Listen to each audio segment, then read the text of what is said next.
Okay, here's how to work a Ponziani game. Let's go back to the beginning. E4, E5, knight to C7.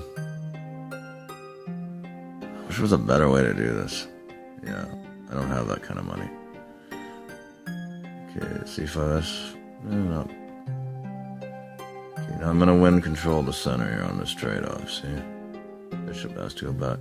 Now I decided to get a little aggressive here on the knight. Knight's gonna probably go back to E7, yeah. Knight to E7. Bishop to B5, putting the attack here. Now he's got enough pawns he can defend this attack, but I get a lot of space out of this. Watch, C6.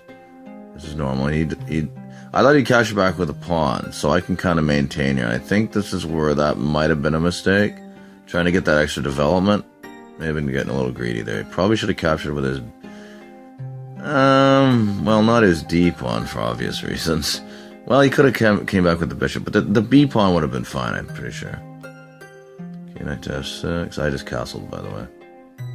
Yeah, G5 got a pin there. He's gonna move me back. He's gonna go twice on it too, which isn't always the smartest thing, making your king side vulnerable. And we're gonna expose that this time. G3, and knight captures the free pawn, but that's obviously a dumb move for obvious reasons. We now in some trouble. You should almost just, well, no, not give up on the knight. Yeah, look at what's happening here. C3. Now I'm gonna kind of gang up on. He's got a move with the bishop where he can pin the knight, but I think I can still put up enough attack, you know, to win the pawn back and the position. I was talking about the bishop to A5, of course. That never happened. There's G4. Not a big deal. I'm just gonna add that to the attack. He's in serious trouble here. H5. He's trying to, you know, gang up on my bishop here. He's not even worrying about his king. That was a mistake. That H5 move, I think, was a tragic error. There's the capture there, the simple capture. But this guy's a little too concerned about material, I think, but there's nothing he can do now. This capture here, I think in any master's eyes, may solidify it. King to F7. There's a number of different attacks here. I think I decided to move the queen in to really gang up. I could have used bishop, but I think that would have blocked my queen's mobility for future attacks. So, yeah. King to F8. It's just pretty much over here.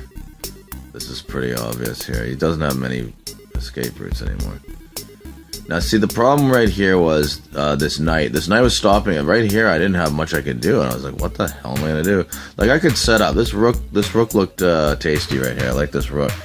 But why not just simplify? He's going to capture back, and I'll still have... Then it's pretty much over. This knight's defending all the key squares. Here and here, preferably. And, of course, the queen here, but we don't need that square. Now that the knight's out of the way... Business is good. It's gonna get ugly quick here.